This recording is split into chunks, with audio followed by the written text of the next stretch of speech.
During 2020, we have published a series of new videos on this channel that are in-depth interviews with people in the automotive industry, focusing specifically, of course, on electric vehicles. Now, so far, we have talked to not only people at the top of the company, but we've also talked to the people who are engineering these cars. And today, we're going to have another in-depth conversation, this time with Jamie Brewer, who is the chief engineer of the upcoming 2022 Cadillac Lyriq EV. She has been working in the automotive world for many, many years.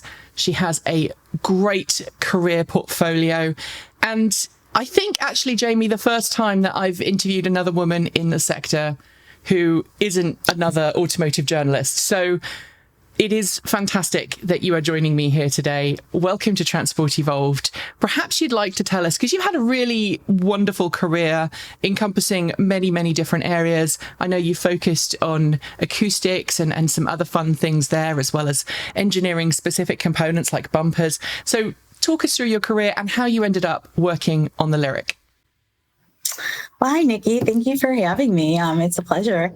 I've been doing automotive engineering pretty much since I graduated from college. I got my undergraduate degree in engineering from the University of Michigan and started at General Motors right away, really. And I've had a very varied career. I've been there for about 22 years now and have gotten to see a whole lot of different things. I started in vehicle performance,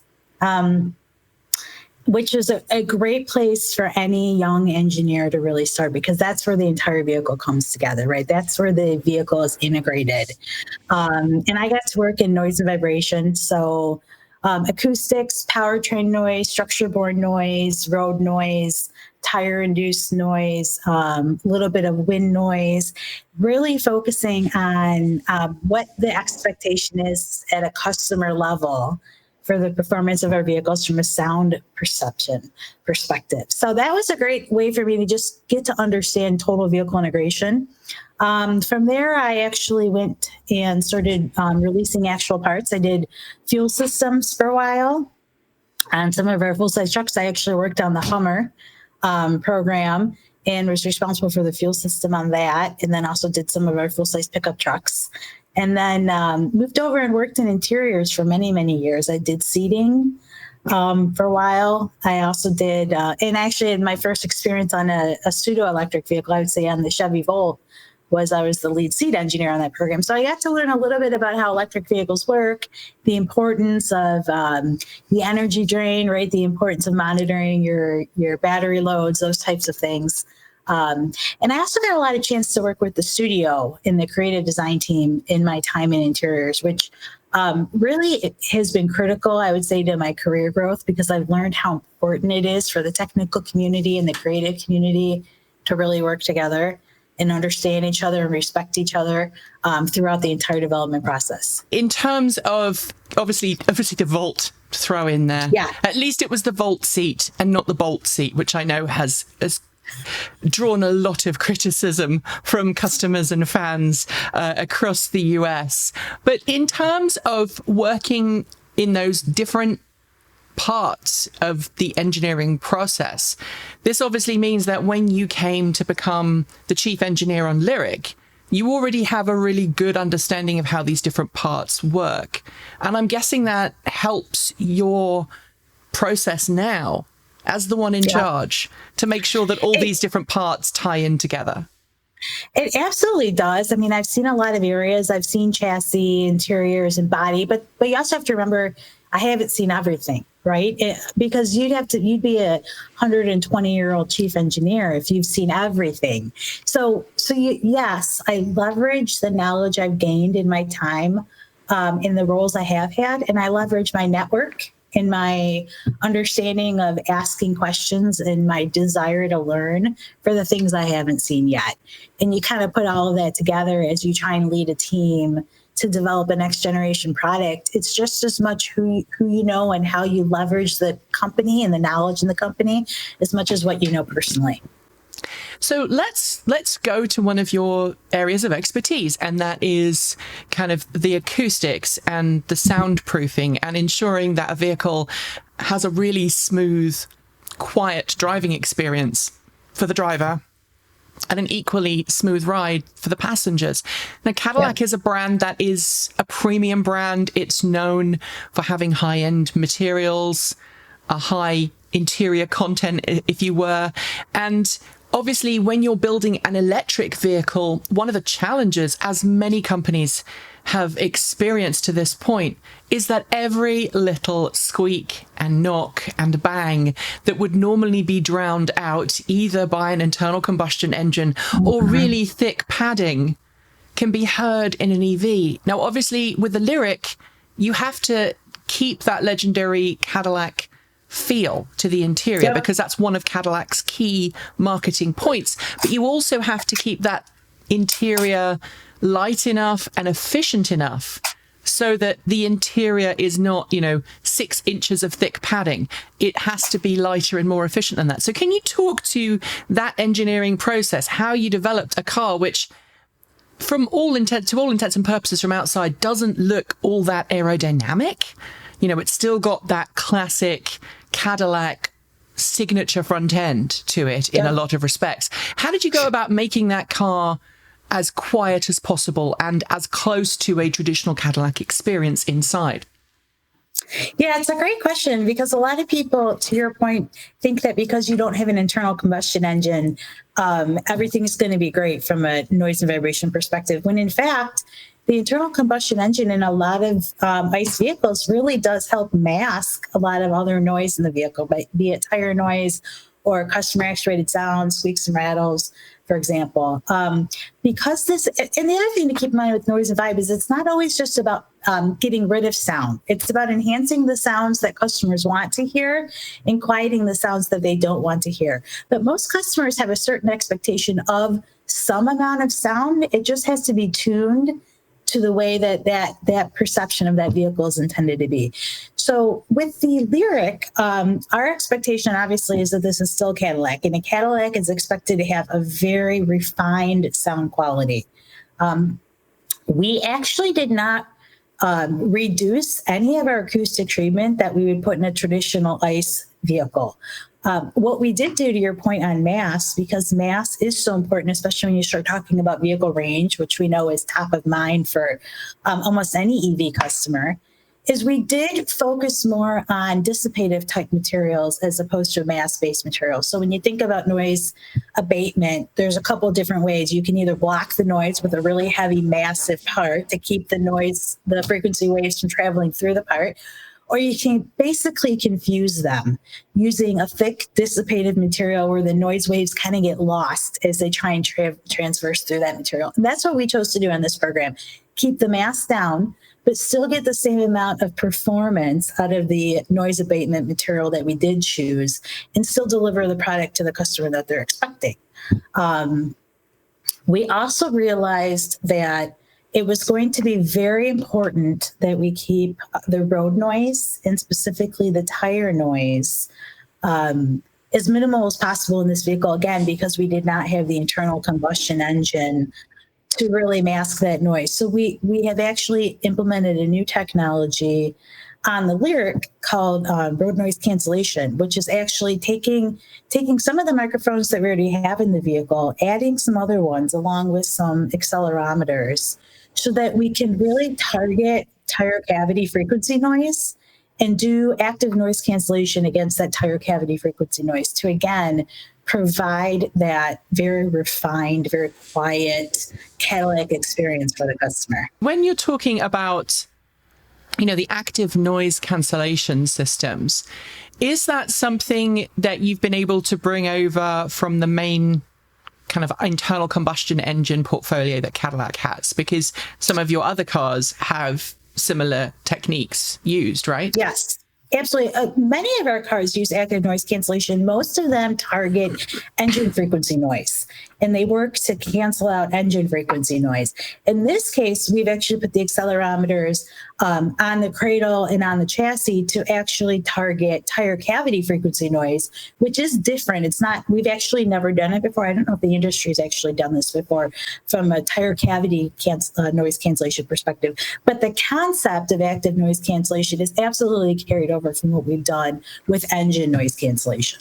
While we're on the subject of noise, let's talk about pedestrian alert systems. Now, that has been something that has been incredibly controversial in the electric vehicle industry, as well as the hybrid vehicle industry.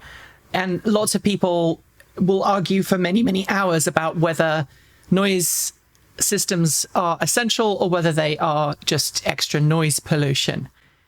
Now, we live in a nation where noise makers are now mandatory in certain low volume vehicles. Obviously, the Cadillac Lyriq has to have its own noise, and it really fascinates me the great lengths that car designers and engineers go to try and create a unique sound for the vehicle. That process must have been really interesting to develop. Yeah, it is. I guess one of the things I'll say is, yes, there has been a lot of conversation in the media and amongst OEMs on the importance of pedestrian alert systems, exterior noise. I would say, though, from General Motors' perspective, the safety of our customers and the safety of the community and the pedestrians is our top concern. And if this does add another layer of safety and protection, we're all in on that. But to your point, this is another opportunity for us to develop a Cadillac unique sound, right? This is another opportunity for us to brand the vehicle.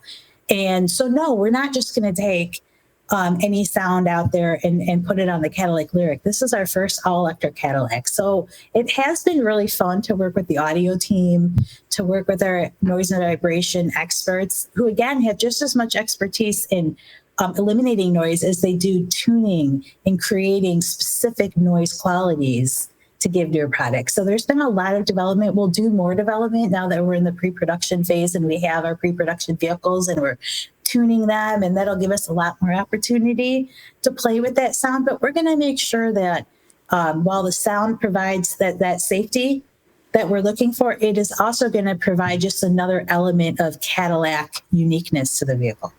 And I don't know if you were able to tell me this. Obviously, we haven't had a production intent vehicle revealed yet. Are we looking at an alert system that plays a different noise inside the cabin to the one you hear externally? We are playing with a couple of different options in that area. Okay. How's that? Okay, that is perfectly fine.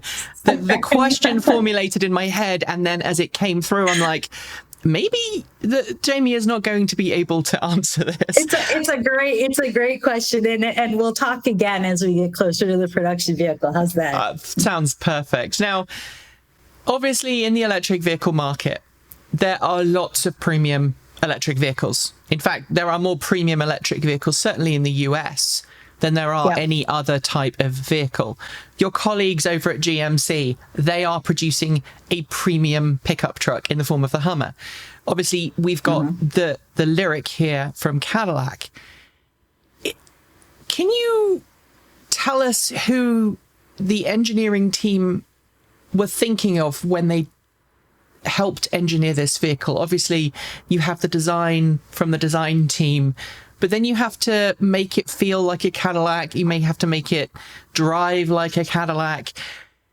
Are you targeting, with the engineering, existing Cadillac owners who you want to give a nudge towards electric?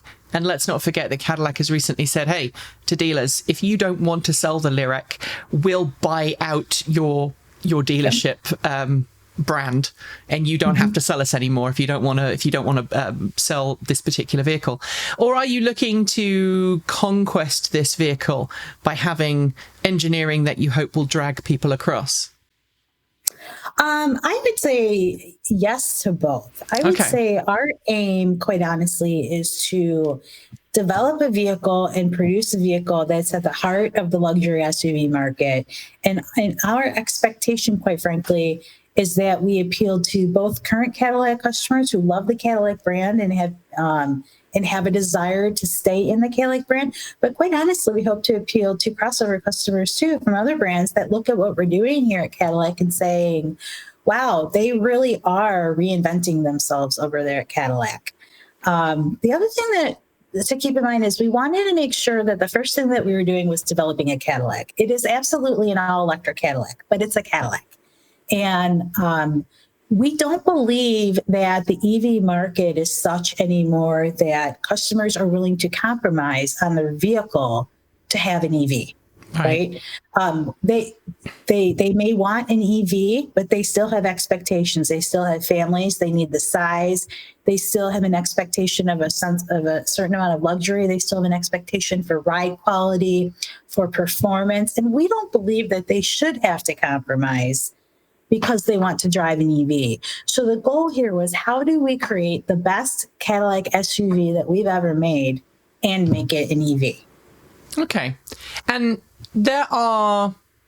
Cadillac has a very specific place in the luxury car market, and in some ways it feels unlike every other brand out there. You know, it has it's very brand focused, and I'm curious as to if, as an engineering team, you felt at any point that you were having to bring in things to ensure that Cadillac fans felt okay in this vehicle. You said, obviously, this is Cadillac's first electric vehicle, the first ground-up electric vehicle from Cadillac.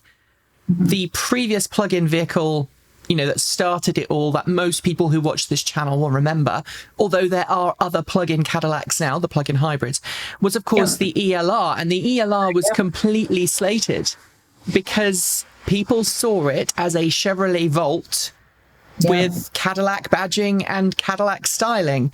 So obviously the Lyriq team have got big expectations for this vehicle. How have you made sure that it is 100% Cadillac centric, almost to a point where the driver doesn't notice that it's electric? Is that where you went? Until they realize how fun it is to drive, right? Until they get the near instantaneous torque, until they feel the 0 to 60. But yeah, other than that, that's true. I mean, I think what you've got to remember about this vehicle is this is the very first vehicle off a brand new architecture. We were given literally a clean sheet of paper to design this vehicle from the ground up. The body structure, the chassis, the entire skateboard of the vehicle, the battery, the Ultium battery structure, the cells and the modules, everything was designed from scratch with the Cadillac Lyriq as the focal point.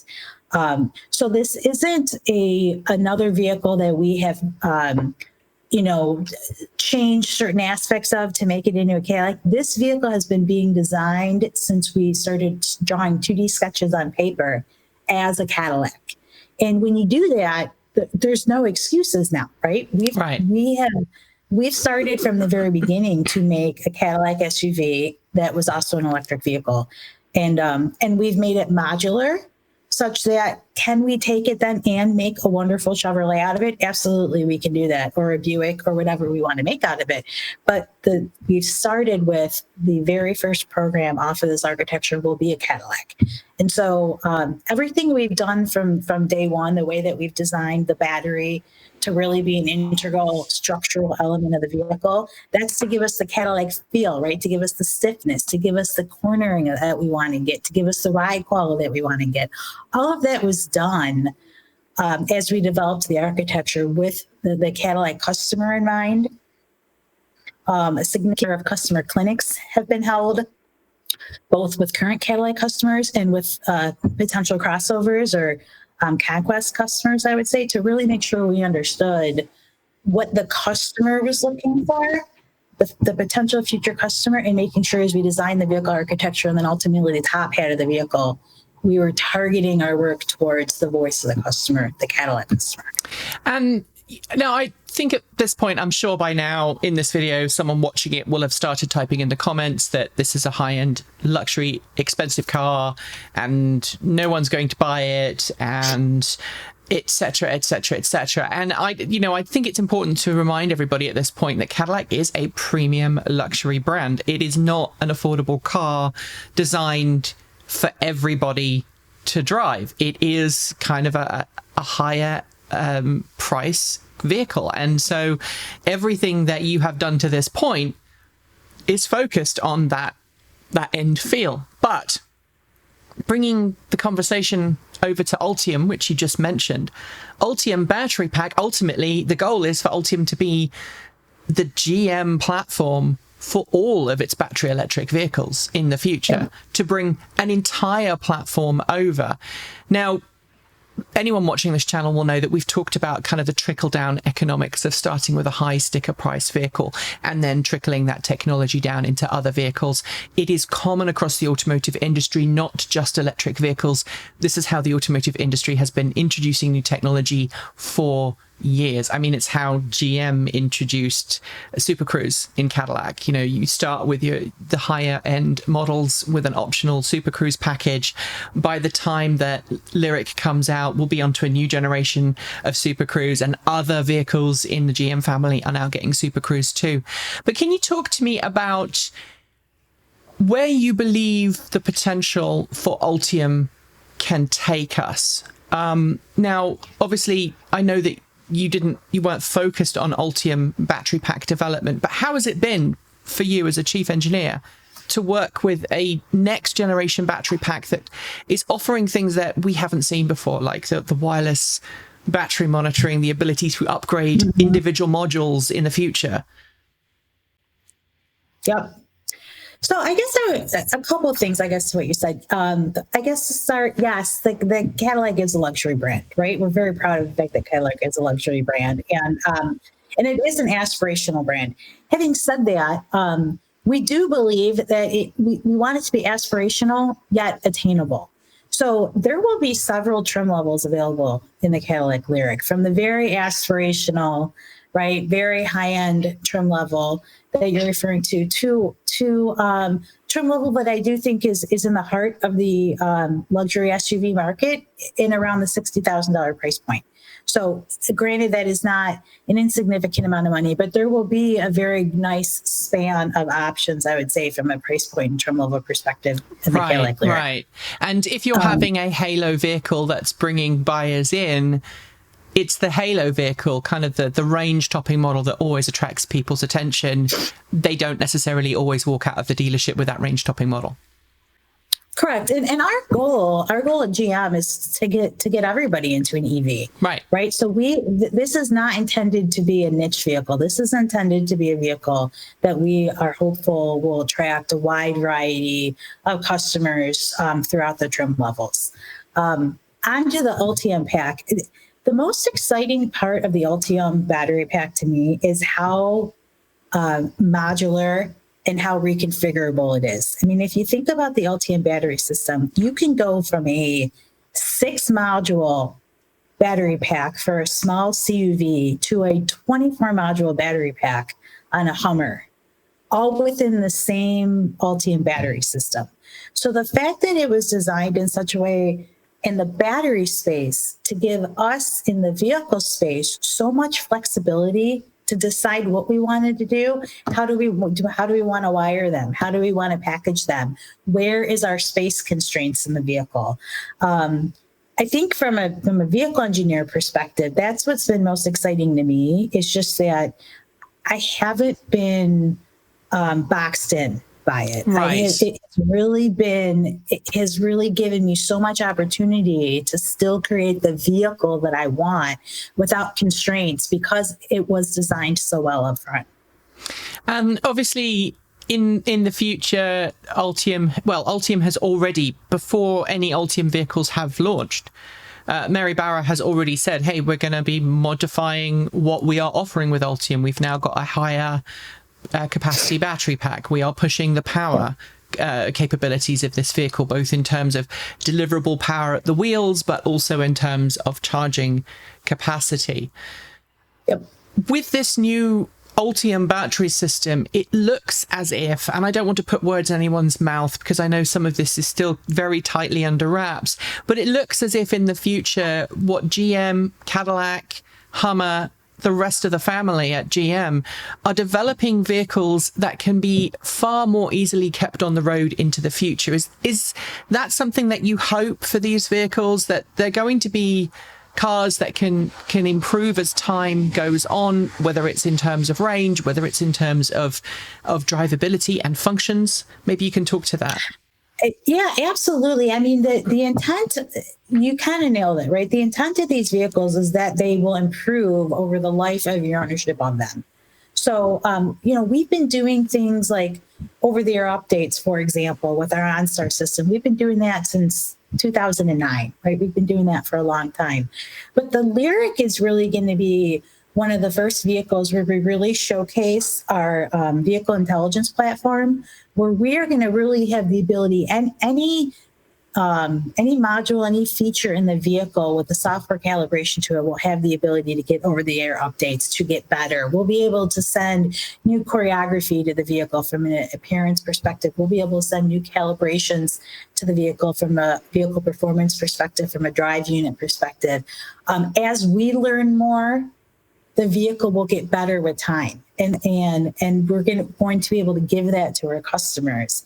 And so absolutely, the intent is that when you get this vehicle, you're going to get an exceptional vehicle today, but that vehicle will have the ability to continue to improve as we at General Motors learn more, as we develop new features, as we develop new technologies, new functions, as we refine our calibrations.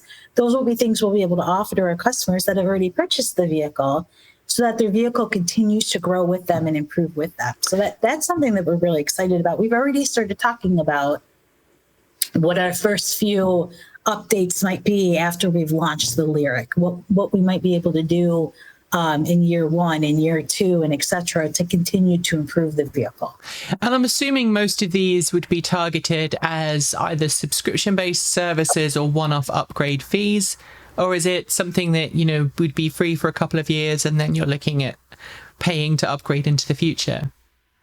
Yeah, I think our sales and marketing team is looking at a lot of different models. I would say some of it will probably be just the improvement of your vehicle over time. Some of it, to your point, may be subscription or one-time fees. So I think it's really going to depend on what the upgrade is, and how the sales and marketing organization chooses to package it. From an engineering perspective, and all the engineers out there I'm sure can relate, my goal is to just, if it can be better, make it better. If I can stretch the envelope a little bit further, we're going to stretch the envelope a little bit further. So from an engineering perspective, that's going to be what we're going to focus on. And let's bring it away from the marketing and sales, because I know that's not your bailiwick. Let's bring it back to the engineering. One of the things that Cadillac has been focusing on quite a lot lately is the use of rapid prototyping and 3D printing in its development process. Can you tell us how that's changed the engineering process of making a car compared to 10 years ago? Yeah, well, one of the things that we're really working on is fast to market, and I'm sure that you've noticed that, especially with the announcements recently from Niro. I mean, the Lyriq itself is being pulled ahead by as many as 9 additional months from our original release timing.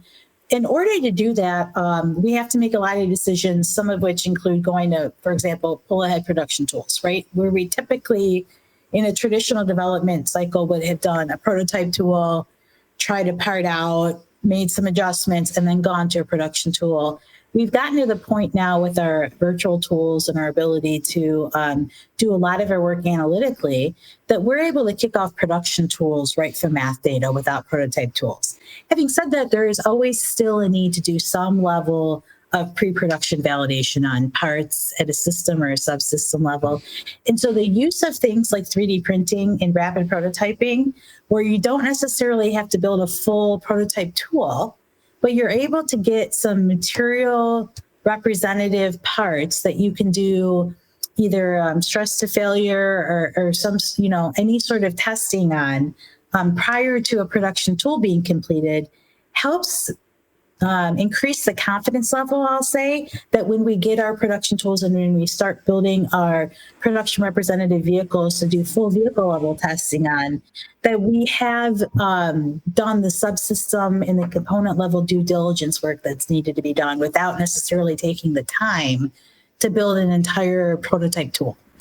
And in an industry which is struggling, let's be blunt, to catch up with other companies that have leapfrogged everybody else in terms of electric vehicle development, cost saving and being able to rapidly prototype and develop vehicles and also production equipment is essential for this rapid rollout that you're talking of. I mean, obviously the Bolt EV came out super quickly. Other car companies are similarly pushing along a similar track to General Motors as a whole. But there's one thing that two more things that I really want to talk about. One is an engineering question, and one is a more of a general position in the automotive industry question. The one that struck me rather very clearly from the Lyriq reveal event was the augmented reality components of the vehicle. You've got this split AR system. Obviously that means you're keeping your eyes on the road ahead more than you would with a traditional cluster in front of the driver. With a car that's focusing on offering some form of autonomy in the future, that's an interesting kind of crossover point where you're getting the driver to focus more on the road ahead, but you're also taking over more of the driving. So talk me through the process of getting to a future where the driver is doing less of the work, but they're having more of the information given to them so they can keep their eyes on the road ahead. It's like a double-edged sword. Yeah, it feels like an oxymoron, but I really don't think that it is. So the Lyriq will have the very traditional DIC, the driver's information center. It'll have the traditional nav displays. It'll have your traditional infotainment screens, but then it'll have the dual plane HUD. And the dual plane HUD, to your point, offers an augmented reality opportunity for us. The near field plane will be a very traditional HUD, like you see a very traditional heads-up display that you'll see in traditional vehicles today, where you get your standard speed, right? You'll get your standard radio station that you're listening to, those types of things. The far field is where it gets really interesting, right? That's where you're going to really get the projections onto the road surface of what's going on. That's where you'll get your navigation. You'll get your arrows that will get larger as you get closer to the turn, right? That's where eventually you'll be able to have pedestrian alerts in there. You'll be able to highlight road signs. You'll be able to, in the dark, it'll be easier to highlight a deer crossing the road or those types of things, right? And we've designed the dual plane HUD such that as AR capabilities develop in the industry, that we will again be able to flash improvements into the system and take advantage of those augmented reality improvements that happen at an industry level, because we fully expect augmented reality to continue to evolve at an industry level. Now, when you talk about Super Cruise, remember Super Cruise, while it is a self-driving system, it does still expect the driver to focus on the road and pay attention as the driving is happening. And I get a lot of opportunity to drive vehicles with the Super Cruise. It's a wonderful feature, but I am making sure that I'm still focused on the road ahead of me. And I think that for some drivers, getting into a vehicle with Super Cruise is they just feel immediately at ease, right? They feel immediately comfortable. That's not necessarily going to be the case for our entire customer base. There will be some segment of our customer base that will initially be very cautious about having no hands on the wheel, no feet on the pedals.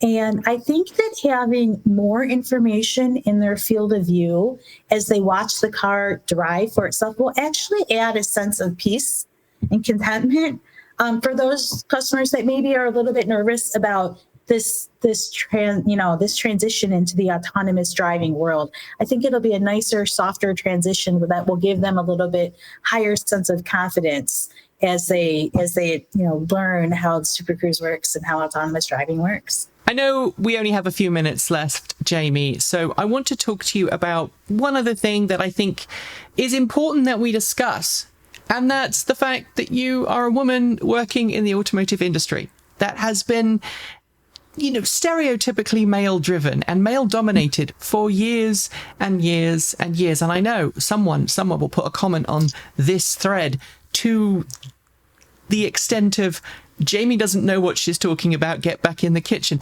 Can you talk about what it's been like to be a female engineer in a male-dominated industry and how that has shaped your career to this point? And in fact, do you think it has? My goal throughout my career has not been to be a female engineer in the automotive industry. My goal has been to be the best damn engineer in the automotive industry possible. And I think the way you do that is dropping the qualifier. And I tell young women that come to me all the time, the first thing you have to do is drop the qualifier. Either you are a qualified, brilliant engineer with a passion for automobiles, or you're not, regardless of your gender. I'll tell you, at General Motors, I have really not felt it really matter one way or the other, quite frankly. I feel that I have advanced to the point in my career that I have based on my merits and based on the quality of work that I've done. And I strive to make sure that anyone that I work with or that works for me is expected to do the same, quite frankly. I love working in the automotive industry. I honestly don't even notice anymore when I'm in a meeting surrounded by mostly men, because they're my peers and they're my colleagues and they treat me as such. And I do the same with them. But the most important thing is finding what you're passionate about and dropping the qualifier on yourself. And that's what I've tried to do my whole career. You know, that is such an inspirational answer. And I have said almost the same thing to people who've asked me about being a motoring journalist in the industry. Same thing. You know, it's a male-dominated world.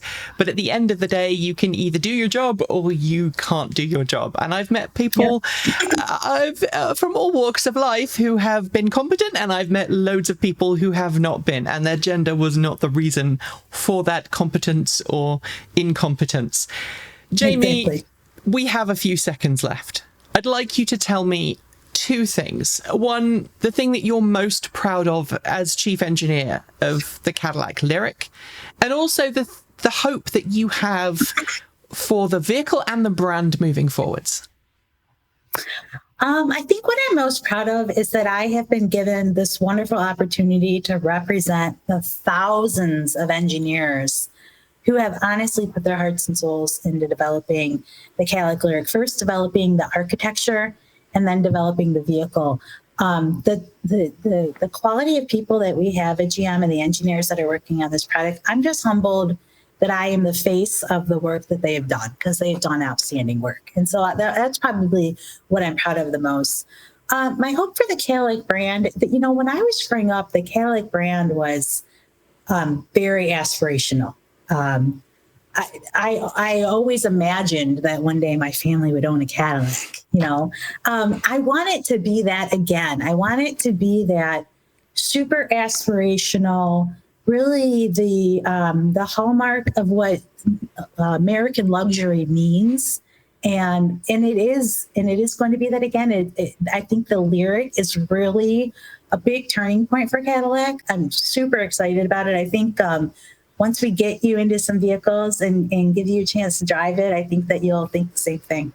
I am thoroughly looking forward to that, I must say. I always get, you know, it's lovely to talk to engineers who are responsible for building vehicles and then to get in the car. And I think all car companies should do it this way round, because it gives you a much better understanding of what the car company was doing, what the engineers, what their intentions were behind a vehicle before you actually get in and drive it. Jamie, thank you so much. It was a pleasure. Very nice to meet you, Nikki. Thank you. So there you have it, the Cadillac Lyriq EV in the chief engineer's own words. Thank you so much to Jamie Brewer for joining me today. I hope you've enjoyed this video. We've got some more fun interviews like this over the holiday season. It allows me to have a bit of time off. I know you've got a little bit more extra time, so hopefully you're quite happy sitting down and watching these longer form videos. Of course, it wouldn't be possible without the kind donations of all of you. whether it's through watching the channel and watching the ads, or whether it's through supporting us through Patreon, Ko-fi, or Bitcoin. And I just want to shout out to the amazing people on my right. They are our $15 to $49 a month Patreon supporters. You are amazing. So too are our $50 a month Patreons. That is John Lyons, Raging Fellows, Jeffrey Songster, and Tazla in the Gong. And of course, our deepest gratitude to our $100 a month Patreon supporters. That's Marcel Ward, Reggie Watts, JP Fagerback, Sean Nueda, Will Graylin, and Ian. If you'd like to join these amazing people and support us using Patreon, Bitcoin, or Ko-fi, you'll find a link below. There's also a link to our free Discord chat room, so please sign up and join in the fun there. You get to chat with myself and the rest of the TE team, as well as all of the TE fans like you. So it's a real community developing over there. After the video has finished scrolling all of the names, you will see a suggestion for a new video to check out. So please do if you haven't already. Don't forget to check out our new swag store over at Redbubble, and I'll be back soon with more great content. Thanks for joining me, and until next time, keep evolving.